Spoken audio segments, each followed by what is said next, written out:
दोस्तों एक ऐसा प्लेटफॉर्म जिसने पढ़ाई का पूरा तरीका बदल दिया था। एक ऐसा टीचर जो सिर्फ एक कोचिंग नहीं एक रिवॉल्यूशन लाना चाहता था।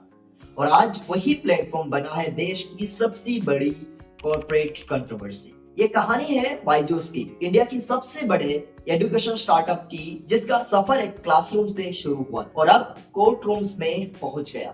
सब सवालों का जवाब जानने से पहले हम जानते हैं कि ये बायजूस कौन है। दोस्तों बायजू का पूरा नाम है बायजू रविंद्रन। एक नाम, एक टीचर और एक सपना। केरला की एक छोटे से कोस्टल टाउन से निकलकर इंजीनियरिंग किया। मल्टीनेशनल पे जॉब भी मिल गई थी, लेकिन शिक्षा की लगाव कुछ और ही था। 2006 में दोस्तों को सीएटी पढ़ाया, सबका 99 परसेंटाइल। तब समझा कि पढ़ाना सिर्फ जॉब नहीं, एक जुनून है। इसे जुनून से जन्म हुआ think and learn private limited company का, जिसका ब्रांड नाम था बायजूस। आज जिसे हम बायजूस के नाम पे जानते हैं, वो एक इंडिविजुअल नहीं है दोस्तों, एक कंप्लीट एडटेक यूनिवर्स बन गया था। बायजूस आखिरकार क्या करता था? बायजूस एक मोबाइल फास्ट लर्निंग ऐप है जिसमें क्लास 1 से लेके कॉम्पिटिटिव एग्जाम तक सब कुछ कवर्ड हुआ करता था। Interactive videos, AI based learning, one two one doubt clearing. सिर्फ पढ़ाई नहीं, उसके साथ पूरा इकोसिस्टम, ट्यूशन का रिप्लेसमेंट भी और सप्लीमेंट्री गाइड भी। पर सिर्फ ऐप तक बात नहीं रुकी। बायजूस ने व्हाइट हैट जूनियर टॉपर आकाश जैसे बिग प्लेयर्स को खरीद के एक एजुकेशनल मोनोपोली बनाना शुरू किया। दोस्तों अब शुरू करते हैं ये कहानी कैसे शुरू हुआ और क्राइसिस कहां से आया।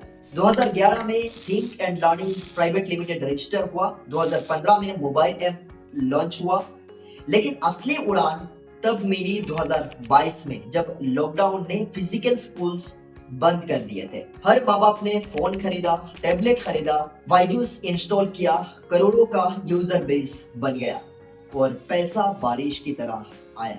2021 तक वैल्यूएशन पहुंच गया था $22 मिलियन। पर जहां चढ़ाई होती है वही कभी गिरावट भी होती है दोस्तों। 2023 से आई फाइनेंशियल रिपोर्ट्स में लॉसेस का सुनामी। 2024 में लेऑफ्स, ऑडिट्स और इन्वेस्टर्स की केसेस। इन सब चीजों के बाद कहां तक पहुंचा बायजूस? एक टीचर का कोचिंग सेंटर दुनिया भर में फैल गया। इंडिया में तो था ही, साथ में यूएस में एपिक और ओस्मो खरीदे, मिडिल ईस्ट में एक्सपांशन किया और ब्राजील में कंटेंट डिलीवर हुआ। हर जगह एक ही नाम था, digital India pride Byju's. Offices Bengaluru से लेकर न्यूयॉर्क तक, stadium sponsorships, celebrity brand endorsement. एक स्टार्टअप नहीं, एक ग्लोबल एम्पायर जैसा लग रहा था। तो क्यों बना बायजूस इतना पॉपुलर दोस्तों? शिक्षा हर किसी का हक है, लेकिन एजुकेशन सिर्फ शहरों में मिलती थी। बायजूस ने कहा कि लर्निंग घर तक ले जाओ, और वर्किंग पेरेंट्स के लिए ये एक ब्लेसिंग्स बन गया था। किड्स के लिए एनिमेटेड पढ़ाई एक नया एक्सपीरियंस और स्टार्टअप वर्ल्ड के लिए एक गोल्ड माइन जैसे लग रहा था। वीसी फंड्स बरसाने लगे, डिजिटल भारत का ब्रांड बन गया बायजूस। तो आखिरकार कैसे चला ये एम्पायर और कैसे टूटा है?